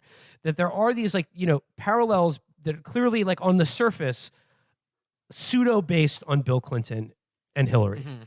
Then you add to that the very, very close relationship that Kevin Spacey had with Bill Clinton post-presidency and the Clinton Foundation. And then add on top of that the veiled threat to the royal family, i.e. Prince Andrew and that coffee cup. And what do you begin to think takes shape with regards to Kevin Spacey? And now we know one of his accusers in one of the trials that he was on, dead. The other pleaded the fifth on the stand and tanked the entire trial. Amazing. And now he's pretty clear. He's in Serbia. He's hanging out in Serbia right now. He's and in has been Serbia? for months. Yeah, Recently, yeah. Oh my god, that is fucking spook city, Serbia. Oh, Like, yeah. no shit. So someone made him go there. So Kevin Spacey went from being like, oh my God, like this guy, like his crimes have been exposed. Like there is like numerous criminal like lawsuits. He's just There's, a like, deluded maniac. Like he's a totally deluded maniac. This guy is like, you know, crashing and burning. Months later, he's off scot-free. Yep. Yeah. So what, Brace? What do you think? Like again, I'm heavily implying here, but what begins to take shape when you think about this now? So the "Let Me Be Frank" video caused shockwave. I mean, I still watch it about once a month. It is the most psychotic thing I've ever seen him do, unless you consider that yes, that mug at the end, because it's everything in that video is like, you don't just pick that mug. Right? Like there's not a lot of things to look at in the video. And the mug is one of the few things that like your eyes are drawn to, especially at the end where he takes this sort of purposeful sip of it. He toured a private tour of the Royal Palace in I think 2015 and breaking all protocol, which they take seriously there because they don't have much else. He sat in the Queen's coronation chair. So it's either he could be saying a number of things, but we also must keep in mind that, of course, he flew in the Lolita Express alongside one William Jefferson Clinton, Jeffrey Edward Epstein, and for some reason Chris Tucker. Oh, that'll never not be funny. That'll never not be funny. That's the one fucking Rush Hour guy. Yeah, oh my god, that's just the perfect touch to know that you're living in like the DMT death dream of a country. But it, again, shows how dumb, like that Epstein was truly stupid, because it's like, yeah, he got all the business and political leaders he needed to complete his task, his role in the world. But he was also like, yo, Rush Hour was some funny ass shit. Yo, so are you like still friends with Jackie Chan or what? So it's I think it's a warning to the royal message or to the royal family, or a message to the royal family. And it could mean two things. It could mean that things are about to come, the house of cards is about to come tumbling down. Or it means you better kill Jeffrey Epstein. So I can be coronated as ultimate pedophile in the United States. There can be only one. It's so interesting because all attention basically has dropped from Spacey, and in fact, he's back. There was just a video of him performing some poem at like some fancy society gathering in Greece with all these hoity-toity types. I think Kevin Spacey is going to reemerge, but everybody else involved in this is it's not necessarily going down because these people kind of can't go down, or at least no one has. There's a lot of people with an interest of that they don't go down, but everybody else has been sort of tainted by this. Like, Clinton is, Prince Andrew is, but Kevin Spacey, he's just sipping the tea. Literally. Because they came for him, it didn't work, and now they're coming for the royal family, they're coming for Epstein, and it is going to work. Well, it's also not going to work. To be honest about it. Yeah. So yeah, it's definitely a symbol, because there's no way that he thought he was going to get his fucking show back. Like, yeah, It's just like he becomes like one of those guys who's like, bring Firefly back. I was out there in Times Square. I was counter protesting the OA guys. I was dancing to bring back House of Cards with Kevin Spacey, totally alone. You know, the only thing that kept me going was that Gandhi quote. You know, first they laugh at you, then you have Francis the House Cards back. So do you like silver lining? Maybe, you know, we try not to end on like total pessimism. Will Kevin Spacey be in a movie filmed in Serbia with Steven Seagal? Oh God, fingers crossed. Absolutely. Let's a Serbian do it. film too. I guess like his whole life has been Yeah. Oh my God. Yeah. Oh my God. What if they sent Seagal to kill Epstein? They're like, all right, you can finally be of some use to us. And he went in there, somehow found a way to sit down. That's why Epstein was hung from the bed, because it was the only way Seagal could sit down. And he was like, your family hates you. And Epstein's last words were like, why are you making that voice? And he just fucking died.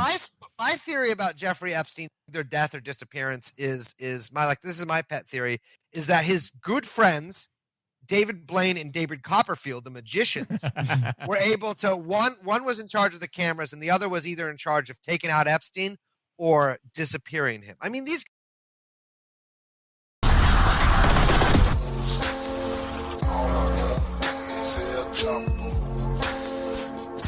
Hello, friends. It's Chapo.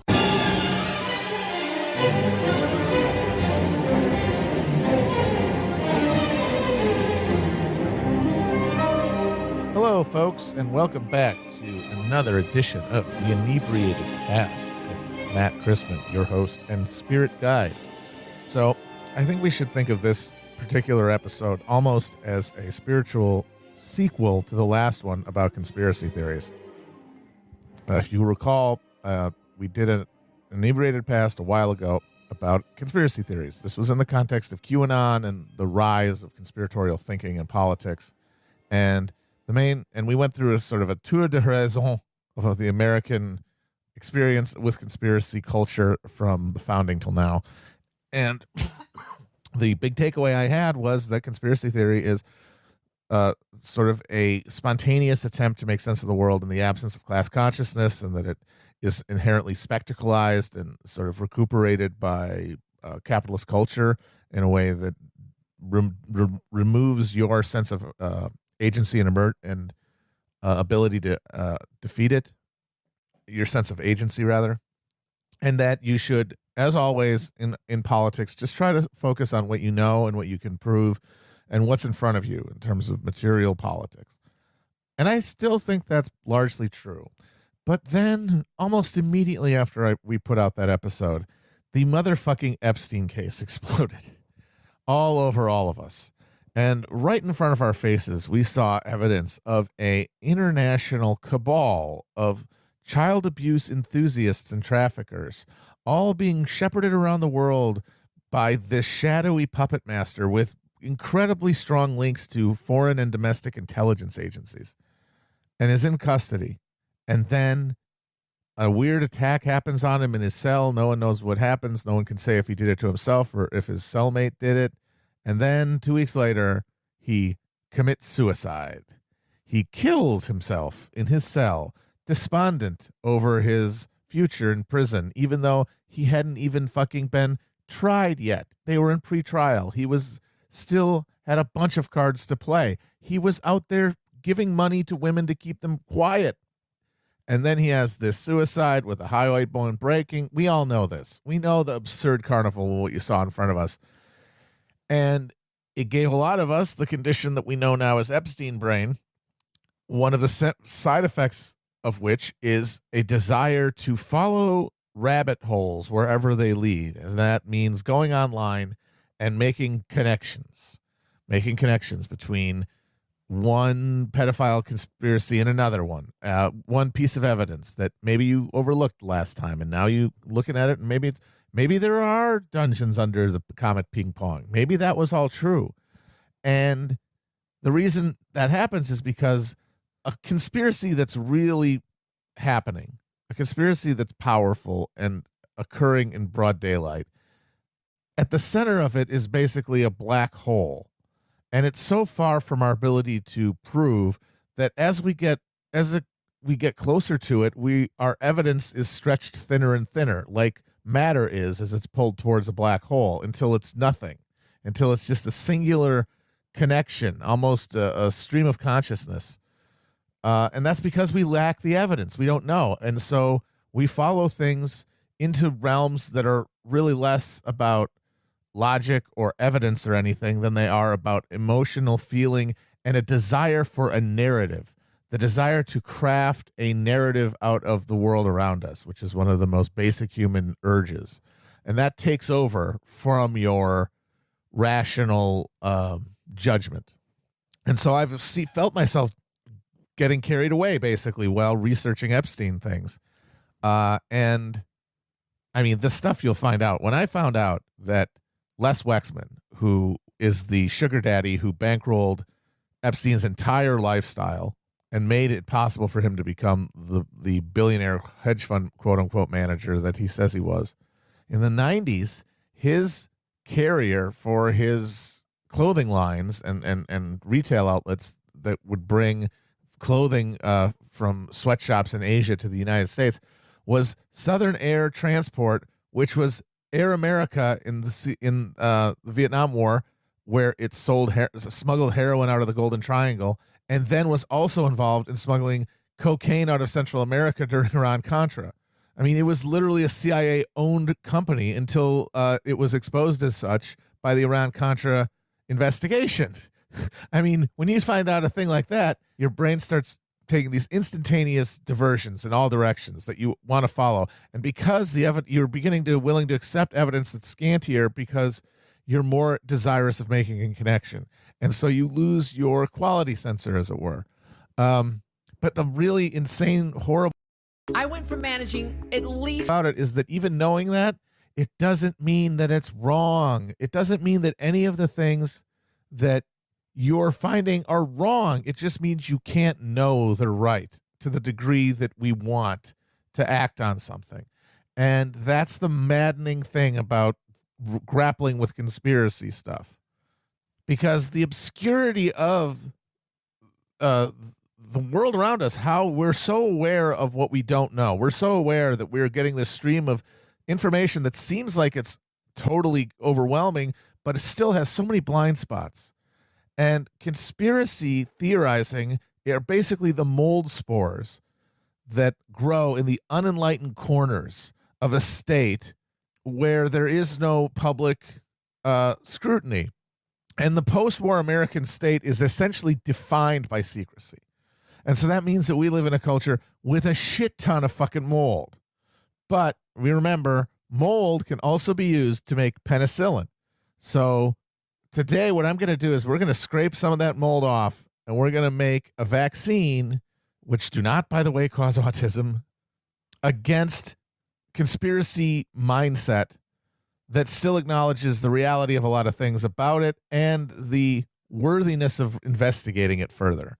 We'll call it conspiracillin. So, so roll up your sleeve. We're going to give you a shot of conspiracillin today, with a discussion of something that we like to call in the old conspiracy community, Operation Gladio.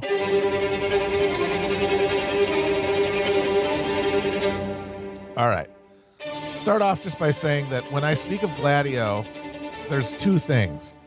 There is the broader program in all of the NATO countries and some non-NATO countries after World War II to create stay-behind networks in the event of a Soviet invasion of Western Europe. And then there's the specific branch of that operation that happened in Italy. Often the whole European thing is considered Gladio, but technically Gladio refers to the Italian branch of this operation. It had different names in the different countries that it was operative in.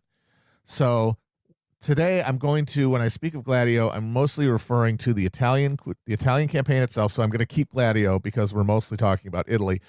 But bear in mind that when I talk about it in Spain or Turkey or Greece or Belgium, that technically it had its own name there, and it was part of a greater operation. But Gladio is the spirit of the thing.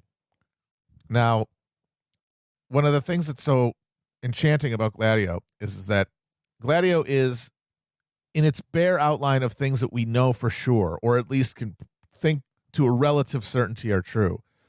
Gladio in Italy specifically is a vindication of every wild conspiracy type theory you have, because things like false flag attacks and secret cabals operating behind the scenes are all real. That's affirmed. And so that's why it is such a tempting doorway into total conspiracy brain, because, hey, if that was a true false flag, if there are real false flags in Italy, then maybe these are false flags. And then you sort of go into things assuming that they are, and finding evidence that suits that predisposition. So that's the danger with Gladio, because it does really tell you it's real. You know, all the stuff you kind of worry about is, oh, that sounds a little crazy, but maybe this is proof that stuff, at least here, did happen. So, but as with any of these things, we have the things we know happened, and then we have the things we think might have happened, and the connections get more tenuous. But the problem is, I don't know if they're wrong. So what I'm going to try to do is something kind of experimental for this podcast, the series here. I'm going to tell you a story about this operation in Europe. Some of the details are going to be confirmed and I think very well established. Others are going to be more suppositional and conjectural. When there's a piece that we know is true, I will underline that, but note that there is no Crispin guarantee of truthfulness to this. What I'm doing is I'm telling a narrative that has been pieced together from the things that we know and can also intuit or whatever about this historical event. And then when we're all wrapped up, we'll say, well, what does it mean? What does it mean to believe this happened? And how does it impact our politics? All right. So the context is the immediate end of World War II. As soon as the Nazis are defeated, the U.S. gets into a war footing in its mind with the new power of the Soviet Union. The Yalta Conference carves up Europe between a free, quote-unquote, Western Europe and a communist Eastern Europe. It is an act of realpolitik on both sides. The Western leaders allow the Iron Curtain, as Churchill will come to call it, to fall in front of all of these people. But at the same time, Stalin used the opportunity to secure the agreement by selling out and disavowing the communists who were involved in a very brutal civil war with monarchists and fascists in Greece. And he sacrificed the Greek communists to secure the post-war thing. So the post-war agreement. So it was both sides just making a strictly rational game theory decision. But as soon as that line was drawn on the west of it, the U.S., where it controlled land and influence, was worried immediately about the possibility of an eventual Soviet attack on that part. Part of that was military. And of course, that concern led to the creation of NATO, the Marshall Plan to recapitalize the economies of these countries, and huge military bases in Germany specifically, are clustered near the Fulda Gap, this area, this broad flat plain in Germany, where the Pentagon theorized that the Soviets would one day perhaps pour divisions of tanks through. So they secure the military and economic borders, but they also have to worry about the question of politics, because these countries were going to have democratic institutions and they were going to have strong communist parties within these countries, because in most of the countries that were under Nazi occupation or a puppet regime, the people who most effectively and strenuously fought against those Nazis were the communists, the partisans in France, in Italy, in Yugoslavia. You can be like, oh, well, you know, that was fun, but I guess now we should provide like a very, very basic social welfare system for people and like collect dividends on our old spoils and do this sort of softer colonialism throughout the world where no one yells at us. Or you can go in the Turkey direction, which is just insanity, like blaming every enemy, external and internal, for why you no longer have an empire, but also so drawing back. Most of your state violence is now directed at home and to countries that are immediately closest to you. And this movie, I guess, as funny as it is and has as good of a time I had watching it, and QAnon to the same extent, as funny as it all is, it does scare me to an extent because it's so reminiscent of that. Yeah. And it's like, well, if these people win, we're just going to be Turkey. That doesn't seem fun. No. Yeah, we got some sort of down home like cracker Erdogan to just coalesce all of like the surly lumpen Americans. Well, that's the thing. Erdogan is a cracker. Yeah. Erdogan No, is he like- is. That's what I'm saying. Yeah, that's what's crazy. Like Erdogan is so he's like literally like if one of those people who's like, I've been put in the Twitter gulag was like actually sent to prison and then like won elections. It's so fucking weird. But D'Souza.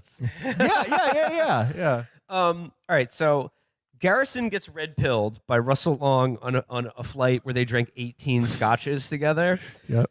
And then he gets back to New Orleans and then immediately starts poring over the Warren Commission and finding all of the multiple actual really bizarre inaccuracies and huge red flags in the Warren Commission report.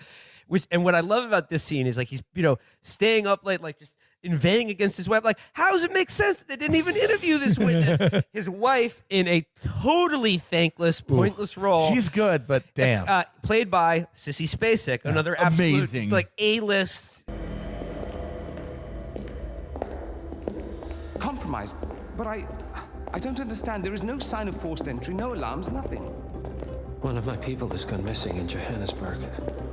A key bearer. I wish I'd been informed. Still, the system demands 2 keys, and the rest are all accounted for. Except for your late predecessors. Comp? But his plane went down over the Pacific. It was an accident. Such was the conclusion at the time. Yes.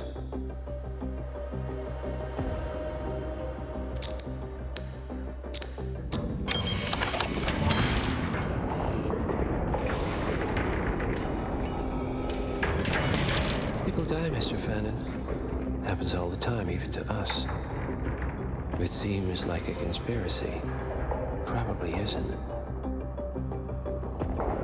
And yet, the failed coup in Morocco, the ether virus. Someone knows about us. There was a pattern and I failed to see it. Providence is under attack. How much was there? Money. Not money, Mr. Fannin. Information on all of our assets and operatives. Like you. Dig a trench, Director. Because none of you are safe anymore.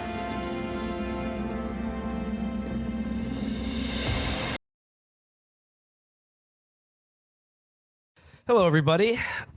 It's Chapo here with a special bonus episode for you.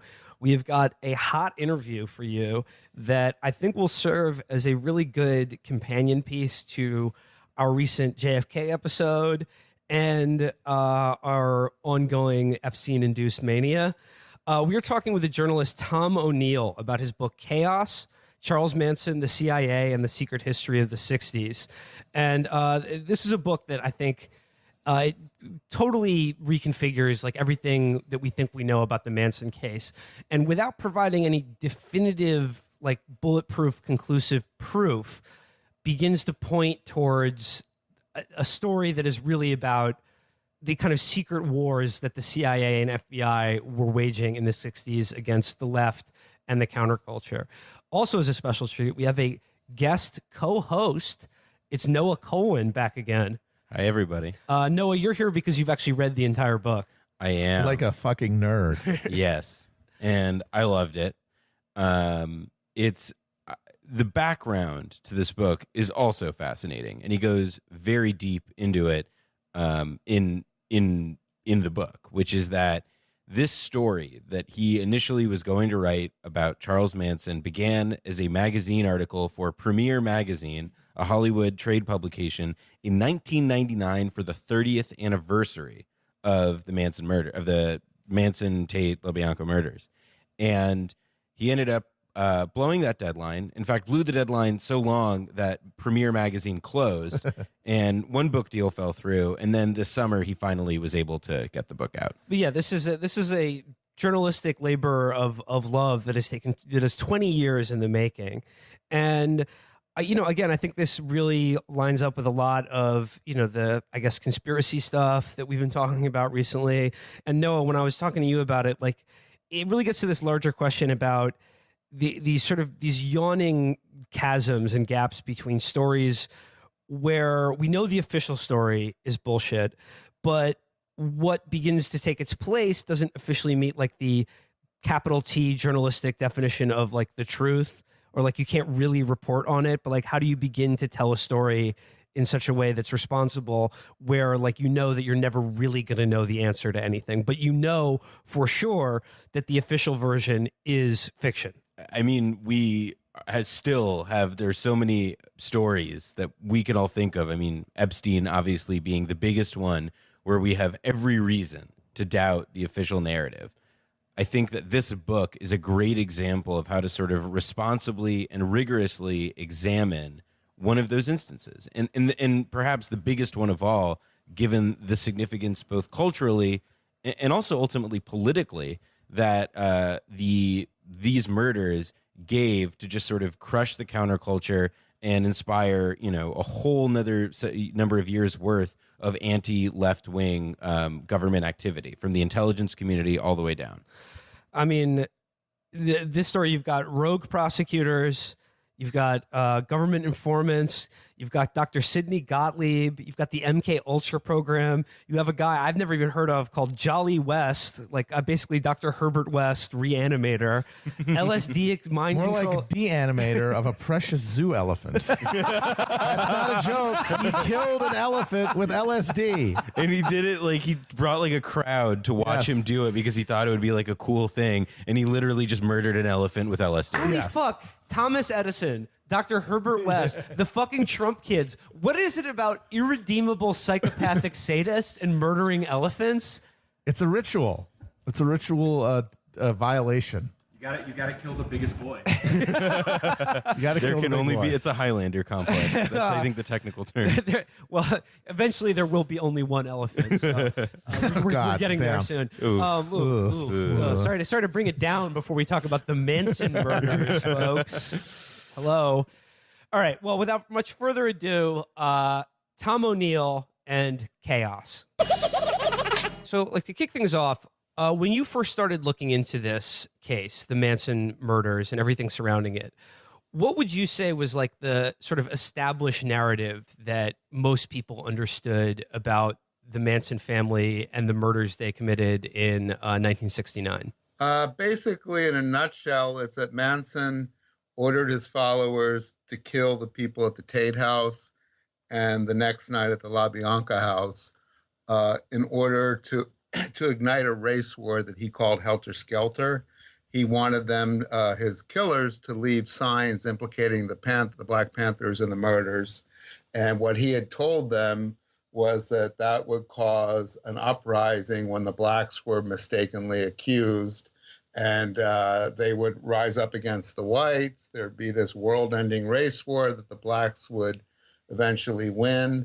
During that whole time, he said he would hide his family in a bottomless pit in the desert of Death Valley that he'd located with running rivers of honey and 12 different kinds of fruit trees.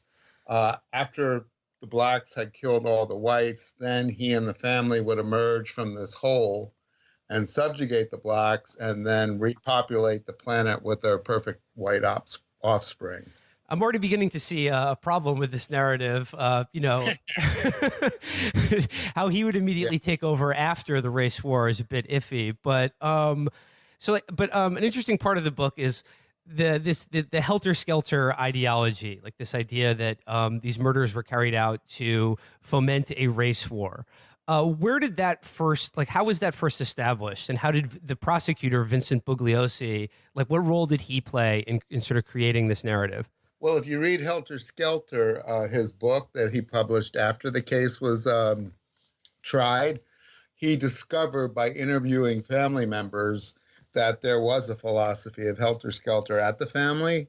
What I believe, and I contend in my book, is that he embellished and blew that way out of proportion to create a much more sensational case and trial, because he knew that this was going to be his ticket to success as far as being an author.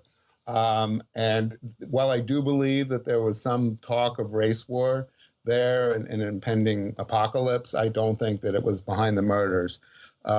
He even said as much later in interviews that he never believed Manson believed in the helter-skelter theory for the murders, that he just used that to get these people to kill for him. The problem was when he said that in the 3 other interviews I've located, each interview didn't follow up by asking him, well, if he didn't do it for that reason, then why did he send those people or send his followers to kill those people? Unfortunately, if you read the book, you'll see that he and I fell out pretty dramatically, and he wouldn't talk to me anymore. So I could never ask that follow-up question.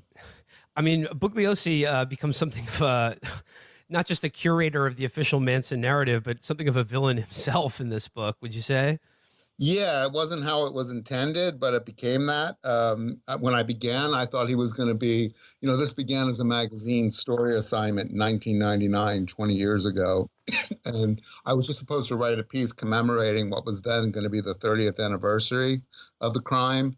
And he was one of my first interviews, and he very generously gave me 6 hours of his time.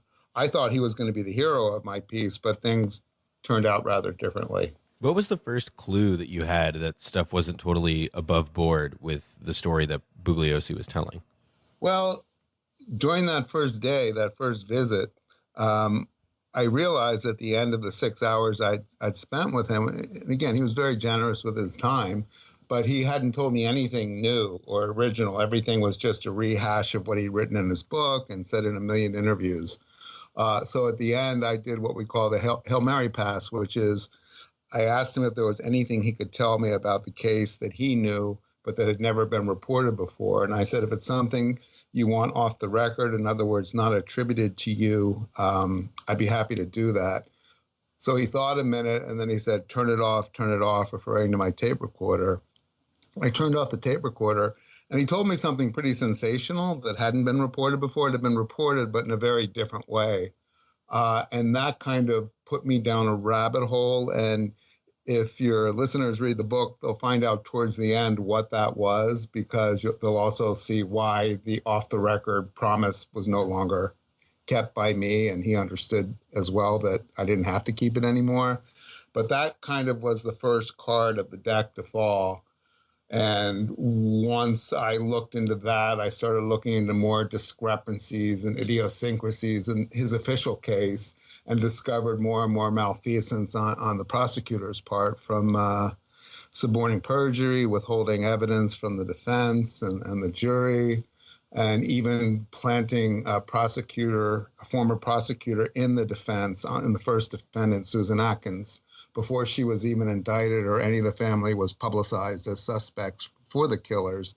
They basically had her legally appointed, a court-appointed defense attorney removed by a judge who was complicit in this conspiracy and replaced by a former prosecutor so they could write the whole script for the trial, which is what they did. And, I mean, this was probably the most sensational murder case of the time. Like, it captured the nation's imagination. It was this true life horror story that, supposedly spoke to everything dark and terrifying about the counterculture and the hippies to, broader mainstream America. What was it about? And, you can imagine the type of pressure prosecutors were under to bring this not just to a resolution, but to a resolution that made sense in a way to the country at large. What do you think it was about the helter-skelter sort of race war ideology and narrative?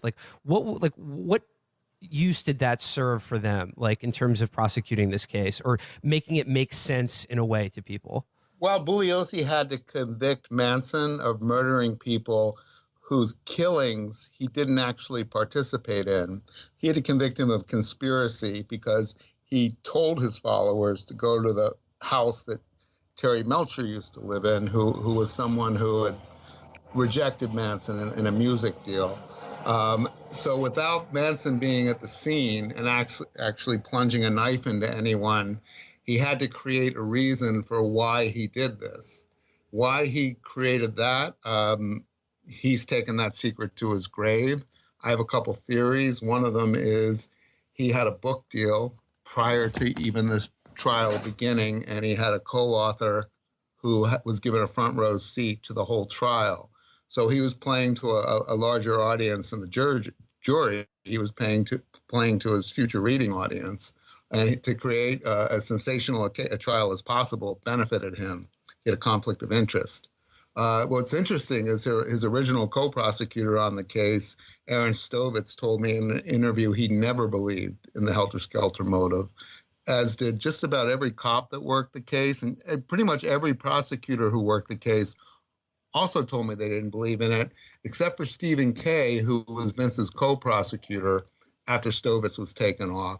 And Stephen Kay, 6 years later, told me when I presented him with all this information that Bugliosi had lied, manipulated, suborned perjury, he told me after seeing these documents, kind of one of my smoking guns, that now he didn't know what to think about this case he thought he knew so well. And as he said to me that day, on tape, on the record, he said, everything I thought I knew about this case, I now question. One of the things then that sort of, I guess, comes into focus and that you talk about quite eloquently in your book is that this case sort of represented an opportunity for personal advancement for Bugliosi, but that it also sort of became psychological factors.